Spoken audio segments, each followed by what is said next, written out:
Say it again.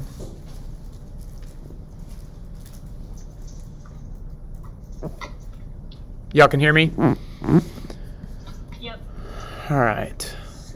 Hopefully this works. All right. So, hey guys, we'll take some questions at the end. Sorry about all the technical issues. Here's a little bit about me. You can come look at that later. Basically, what we're going to talk about is how to create a session within PT Plan of Care, a daily session. Specifically, basically, why do people come? They come to feel better. They come to improve performance.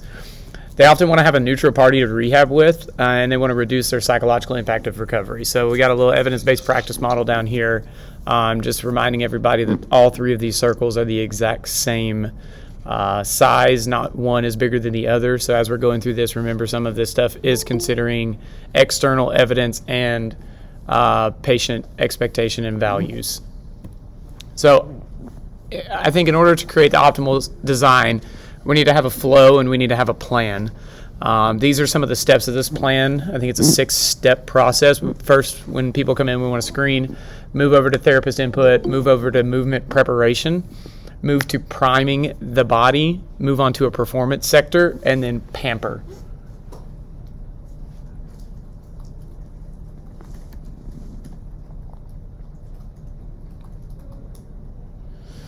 So during the screening process, it's a 3-step process, so this has 3 parts to it. The first one is ask them a question. Ask them how they're feeling today. Were you sore after your last session? What did you do this weekend? Just ask simple questions, and that's an easy way to start off their session and kind of determine where you want to go within your session. After that, discuss some of those things that they tell you. Have you been working on your range of motion? Were you sore after the last session? Have you been walking a bit more? Just start kind of having more open-ended questions, more discussion questions. Then after that, we want to check something. We want to test something, check their knee extension and flexion. If it's a lumbar patient, check their forward bending, backward bending. If it's a shoulder patient, do a quick screen, a quick test of their shoulder range of motion, just something to check to see where we are, so that when we get to the end of the session to see if we made any change, or within the session to see if we made any change. So after we screen, we're going to move on to the therapist input portion of our session. Our goal here is we're going to try to increase movement and decrease painful movement prior to the session beginning. So I think this is very important that we start with this when at all possible, because this will allow the session to have more meaning and create longer lasting changes with the exercises that we're going to choose and the interventions that we're going to provide. I think this is the major thing that these people can come to therapy and receive something that they cannot get with their HEP. So we give them in a home exercise program. However, oftentimes it's hard for them to get full range of motion because they may have pain through that range of motion, or they may have limitations with tissue stiffness or joint stiffness. So this is something that we can provide an input for to decrease pain, decrease stiffness, to achieve a greater output.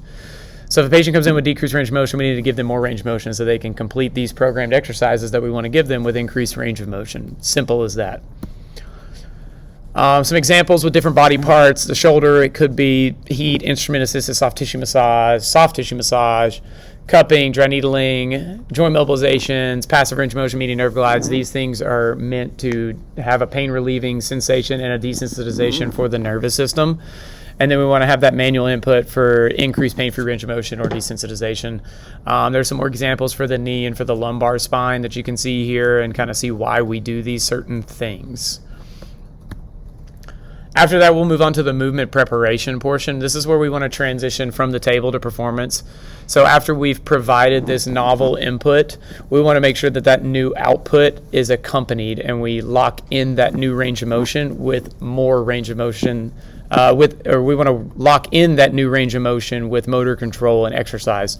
So this can be done in many ways and can be individualized to the patient's functional deficits and to their functional goals.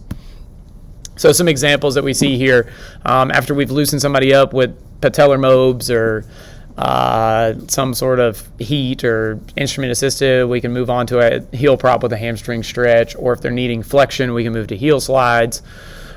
Squat mobility. For a shoulder, that may be stick range of motion. For flexion, ER, abduction, active assisted range of motion, they could do T-spine range rotation. They could do pulleys. They could do controlled articular rotations. They could do pails.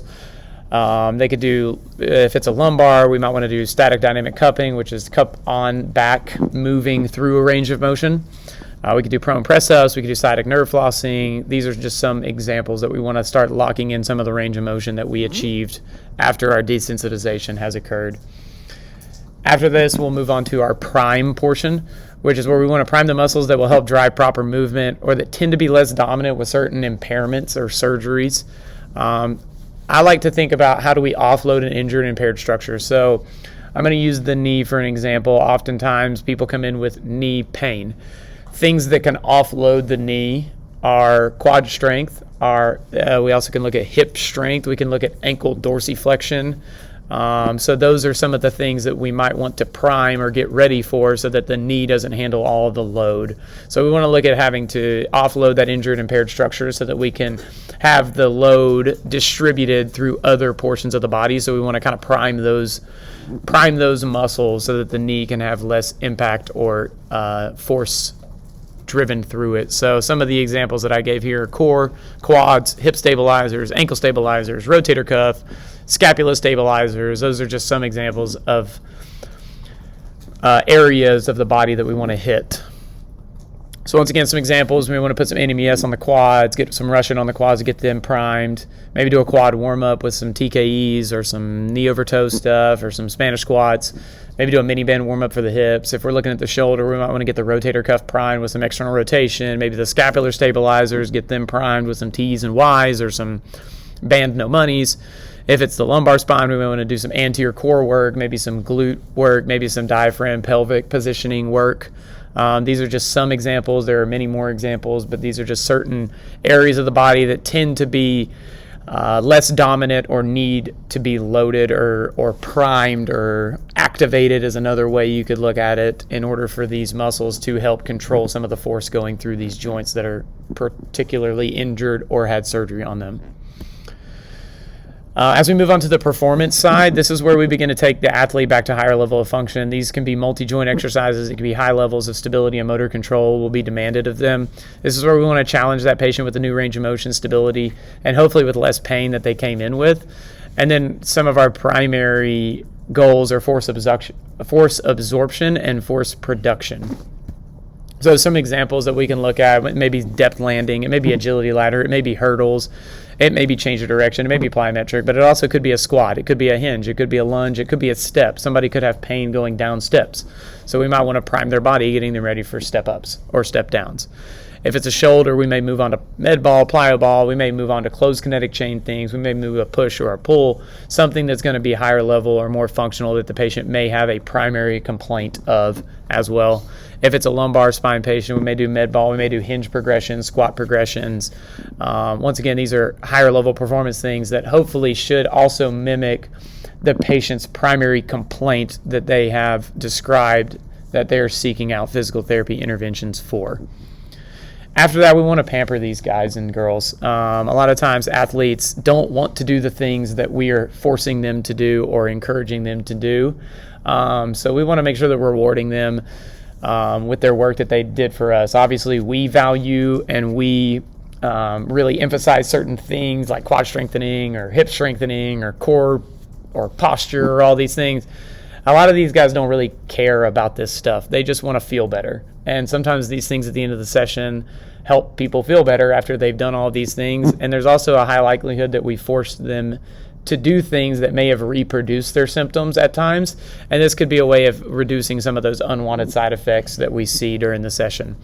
We're also providing a service as much as we're providing a product. So as much as we're helping people move better, we're also not much different than a bartender or a waiter or a waitress. Like we're providing a service to people. We're kind of the chef and the waiter at times. Sometimes we're providing the meal, but we're also providing the service, filling up their drinks, and all these things that bartenders and waiters and waitresses do. And that's what helps people buy into our programs. If we're going to make sure that we keep people on task, we've also got to reward them at certain times. So some examples, very similar to the things that we would do to increase input. However, there's some other things that we can do like Normatec or Game Ready, maybe some ICE, maybe some eSTEM, IFC, whatever you want to do. I like to think a lot of this stuff is the athlete's choice, and some of this stuff does have a little bit of like bling bling show to it, because we want to make athletes feel like they're important, they're special, they're getting high level care and high level treatment. So having things in your disposal to help people feel like they're getting a high level service can be very valuable. That's where these fancier things like Normatec and vibration and vibrating cups and cups with laser in them can be very effective because they do have a little bit of that show effect. And that can come two ways. We don't want to just all be show and no substance. However, if we have the substance that we're confident in and we give a little bit of show, that will increase our patients' adherence to these programs that we design and increase our attendance rate so we can increase their change over time. So that is all we have for questions. Does anybody have any questions about how to design a session?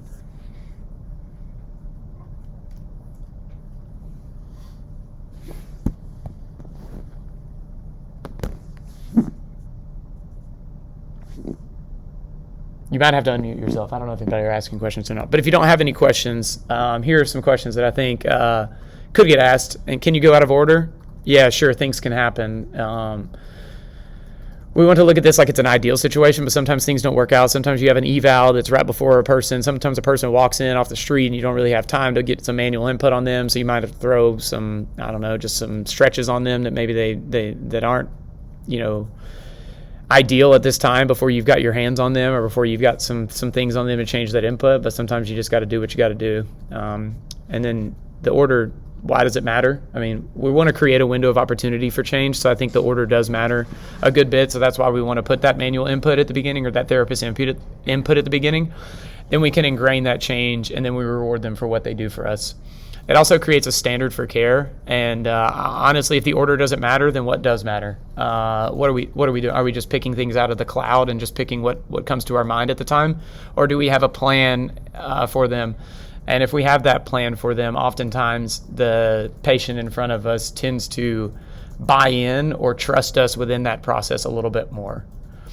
And then is it research-based? Well, yeah, maybe not. You can find research to support or refute anything that you want to do. And there's pretty good research in foam rolling, increasing joint range of motion and tissue range of motion after a period of foam rolling. So if I would argue that our hands and our tools are better than foam rolling. So there's things that do support that. I think like a good tip is like those who have past experience as an athlete, thinking about, what are these people going back to, practices, games. Mm-hmm. So think of it as like a practice session, almost if you're struggling with like setup, like think how you would go through a practice as like a prep, and you get into the meat and potatoes type stuff, and then like think it from that perspective. For sure. No, this stuff is all based off of motor control principles and things. Like there's a build up to your big activities. So just like, I don't know if you guys could hear Adam was talking, I don't know if he was muted or unmuted, but he was like, think about it like you were an athlete again and how your practice sessions were designed when you were at soccer practice or baseball practice or basketball practice or whatever it was. You kind of had this warm up where you kind of went through some things.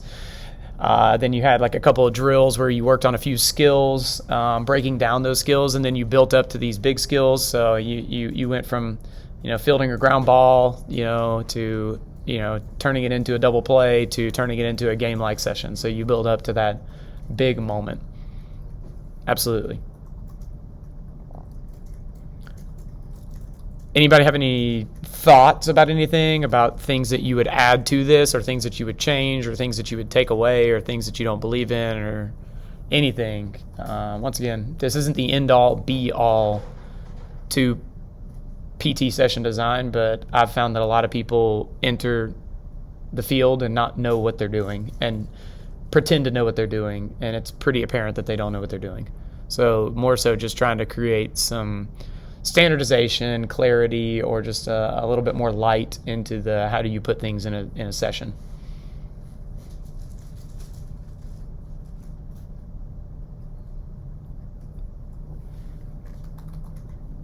If you are trying to talk and I haven't responded to you, you might be muted.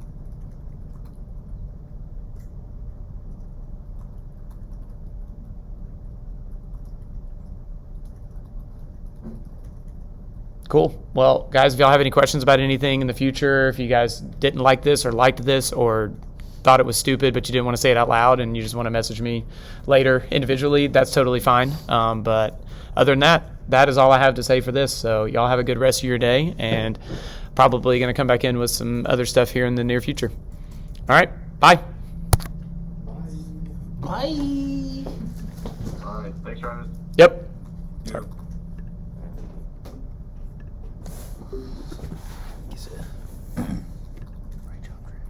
Mm-hmm.